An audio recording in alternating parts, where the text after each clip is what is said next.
Hey folks, this is the Rubber Duck Recruiter here. Thanks for tuning in. I want to take you through what I typically say to people that are having trouble finding their career path. I have like a 3-step guide that I think is pretty useful for people that are a little bit lost in this way, and I'd like to share it with you because I think it might be helpful for you. So no more intro here. Let's just kind of jump right in. I'll use a little PDF that I use sometimes. So number one is understand your temperament. So there's this assessment of personality called the Big 5 Factor Model. Now the Big 5 Factor Model is, from what I know of, the most psychometrically validated personality test that exists in the dearth of literature in psychology. Now things like ENFP or things like, I'm not ENFP, like that's what I am. Things like Myers-Briggs or things like Enneagram, those don't really have a whole lot of studies behind them. It doesn't mean they're not useful, but if you want to like do a personality test that has a lot of not only scientific grounding beneath it, but a lot of implications for its findings, then the Big 5 Factor Model is where you want to be. So let's kind of go through that. The Big 5 Factor Model is predicated, well, it's an acronym, and it's predicated on 5 cardinal traits. The first one is openness. It's trait openness, and this has a lot to do with like curiosity, imagination, divergent thinking. Most creative people or entrepreneurs or musicians or poets or architects or blah, blah, blah. These tend to be people that are really high in trait openness. It's just certain professions attract people that like to constantly be pushing the bounds of whatever structure is in place, aka a creative. So if you're high in trait openness, it means that you probably just have a lot of novel, useful ideas. And by novel, I mean that like genuinely novel. Like if you ask a room of people, you know, what's like a use? Well, give me a few new uses for a hammer that are both novel and useful. Then, roughly speaking, there's going to be a small portion of the classroom that is genuinely very high in openness that can think of uses for a hammer that are both novel and useful. A lot of people will think of stuff that's maybe useful, but it's not new. And a lot of people will think of stuff that's not novel, or that is novel, but it's not really useful. So genuine creativity is the ability to find something useful and novel. So that's just a little thing. But if you're high in trait openness, you probably already know it. You probably have like a streak of red in your hair or a tattoo or something like that. Or you just love reading, or I don't know. Anyways, so openness. And that's juxtaposed, by the way, with a low in openness. Now, that doesn't mean that you're not creative. It doesn't mean you're not smart. What it does mean is that you tend to gravitate toward jobs or experiences that are kind of predictable, that are controlled. You can think about accountants, things like that, or just something where it's there is a structure around an understanding, and you like to operate in that structure. You don't really want to bust out of that structure necessarily. Okay, so the next trait is conscientiousness. Conscientiousness is huge.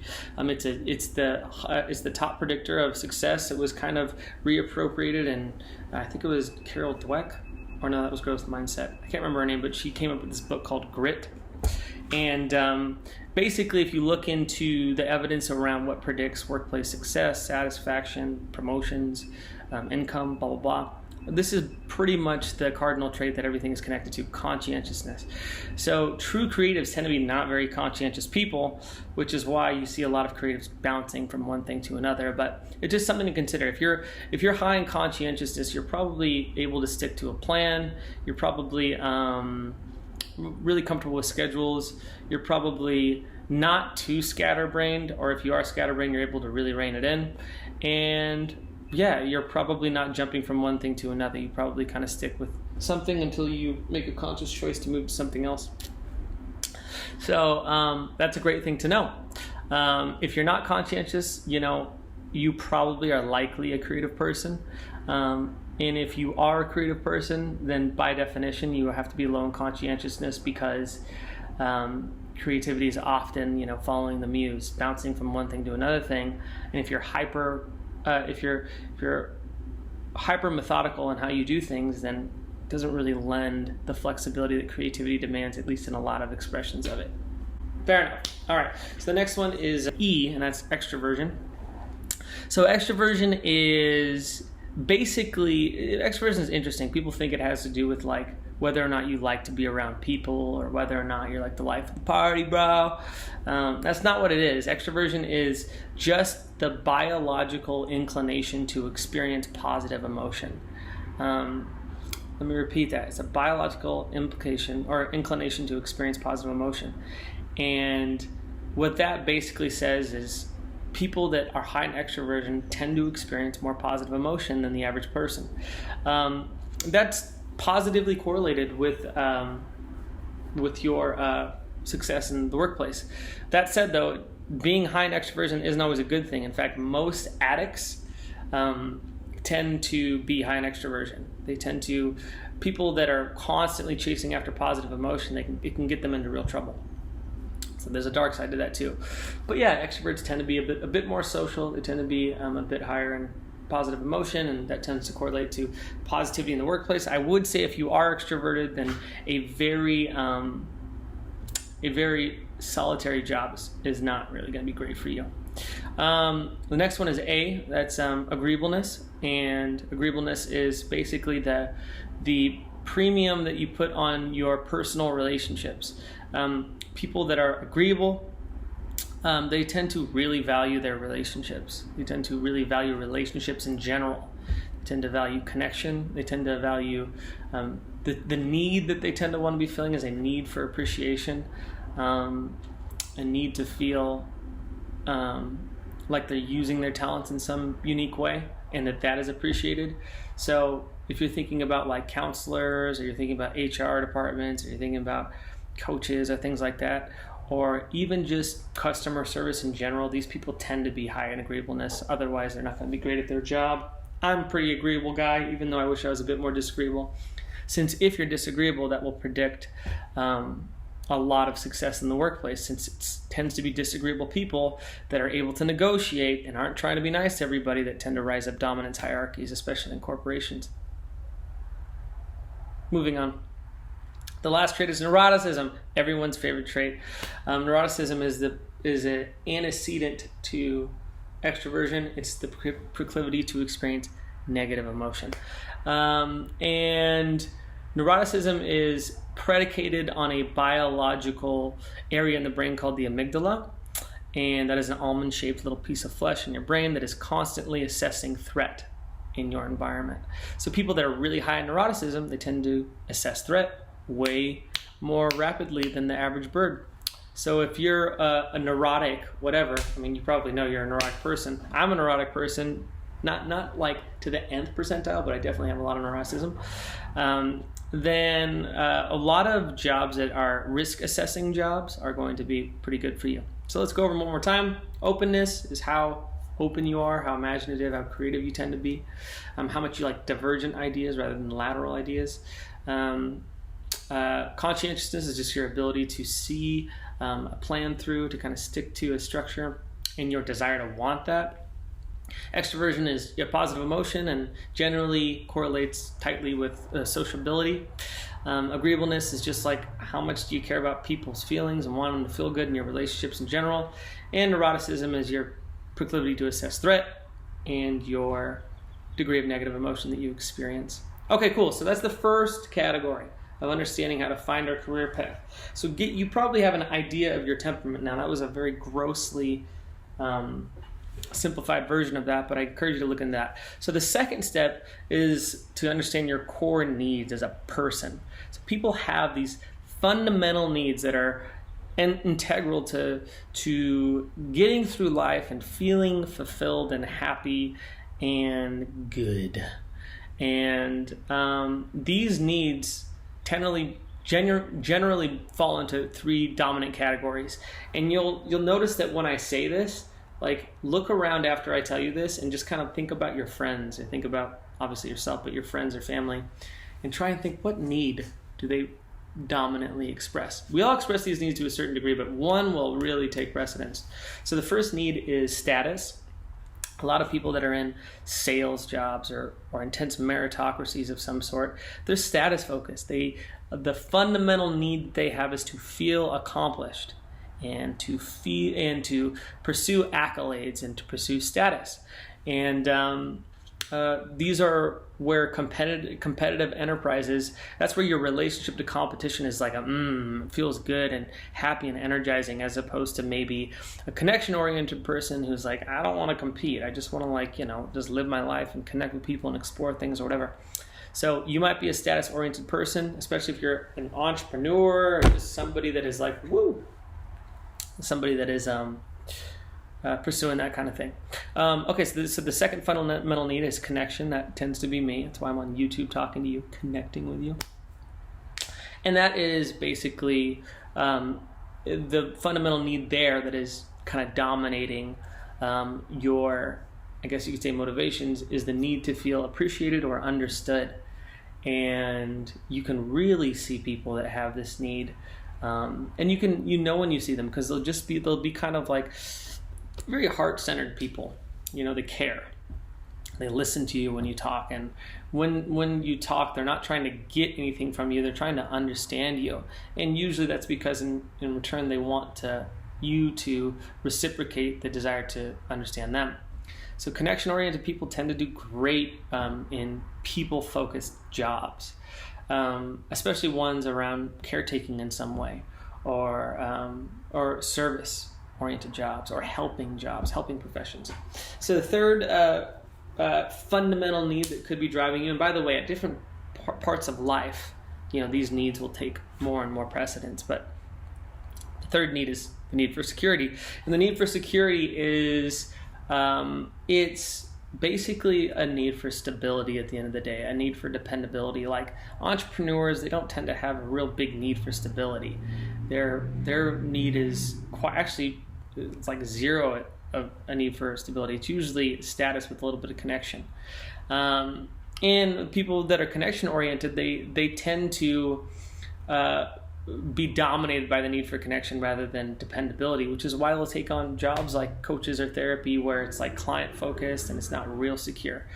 A need for security will often bring people toward more stable jobs like software engineering or accounting or things like that. So think about your core need. There's probably one jumping out at you right now. Think about that. And comment in the comment section, make this video go non-viral. So the last part of this whole puzzle, if you've stuck with me this far, is to figure out an intersection. So first of all, we have a general understanding of our temperament, which is really helpful to know what direction we should kind of move in. And then we have a little bit of an understanding of what we kind of need in general to feel like life is worth it. And the third pillar of this is to figure out an intersection between what you value, what you're good at, and what the world values. And what that means is, everybody has a talent in some way. Some people might have a talent in speaking. Some people might have a talent in analyzing. Some people might have a talent in identifying patterns. Some people might have a talent in writing, so on and so forth. So there's something that you do that you just have kind of a inclination toward. And if you're thinking to yourself, I don't have any of that stuff, it's like, nah, your genes wouldn't keep going if you weren't fundamentally good at something. So everybody has some kind of talent. I'm not saying that you're the LeBron James of haikus or whatever, but there's something that you're pretty good at. So you kind of identify that. What am I talented at? What do I bring to the table? What could I bring to a table in any situation? There should be something that kind of jumps out at you. And then so you have a talent, and then what do I value? You can look into your life and kind of just, a lot of times it's one good question for this is what problems do you enjoy solving? That's a great question. When you're not having to think about anything in particular, where do your thoughts naturally kind of gravitate toward? That's another good one. And another good question to figure this out would be like, what's a problem in the world that no one's solving that I think should be solved? What's something that no one cares enough about? That's another good way of putting it. So that's a good way of assessing values, and you can do that through there's a lot of value assessment tools out there, and as far as the talents or as far as assessing talent, you could look at something called Strengths Finder. That'll help you kind of identify your strengths. So the last thing is to identify an intersection between these things. So essentially a career is either going to be a job that matches what you value with the talent that you have. It doesn't have to be a specific job. As far as the specific vocation, that's too much pressure on yourself. The idea here is to get like 1% better each day, to uncover over our life what is our calling, not to like find it now. So you got to just kind of keep taking action and stepping into things, and if you find out what you value a little bit or have a vague idea or what you're talented at, then the third step is just to kind of think, okay, well, where is a market opportunity to combine these things? Like for me, I'm relatively good at speaking. I'm relatively good at connecting with people. And I think that because I went to a coding boot camp, I knew some stuff about technical stuff, aka a technical recruiter. So that was kind of emergence of all of these different things that I was skilled at and that I valued. And so that's one path that you could take. Look for a market opportunity that combines those two things. The second path that you could take here is to look for a place in the market, right, that is underserved, where you could provide something. Maybe where you live, you just don't think there's enough ices, like those fruit-flavored desserts. And maybe you really like to build things. You really like to go through things step by step and take the photos and meet the people and generate the brand and connect with the customers. And you just uniquely gravitate toward ices because it's a part of your history growing up in Brooklyn. I'm being very specific because this is what my girlfriend does. But yeah, so that would be a convergence or a confluence of what I value and what I'm good at and where in the market is underserved, which in Austin it happened to be ices. So for her, and she's doing great. So typically this is getting pretty long, so I'm going to stop soon. But this is a very good broad idea of how to move forward in finding the right career path for yourself. And again, I want to emphasize this: you aren't supposed to find it right now. The idea isn't to you're just going to sit back and have this aha moment from watching a YouTube video or reading a book and the big breakthrough is going to happen. Your big breakthrough is already happening. It's been happening for the last couple of years. You just don't know it. It's like you've accumulated all these different experiences, what I do, what I don't like, and it's it's adding to this mosaic of your exploration of how to be and who to be in the world and how to get compensated for it. So yes. But yeah, the idea here is to get 1% better each day. The idea here is to move forward, continue to act your way into things as you apply for different jobs, as you take different interviews, as you step into things, which is like a vague best guess of what could be right for you. You might notice that it looks like it's out there on the horizon, and then you move toward it and get into a job, and then you realize, oh, it's a little more to the right. Then you start walking to the right, and then you just kind of keep following this path. That's how you end up finding the right career. People don't just fall into it. And people that love their career and that are just, I love my job so much. It's like, everybody thinks their job is dog shit. Pardon me, is crappy like 30% of the time. There is no perfect job, but there is a job that kind of sets you up temperamentally to solve problems that you're most likely to enjoy solving. And typically that's stuff that uses our talents and combines a bit with what we value. And there's places in the market for that, and there's places for you to create that in the market. So hopefully that was good. It's almost 20 minutes there.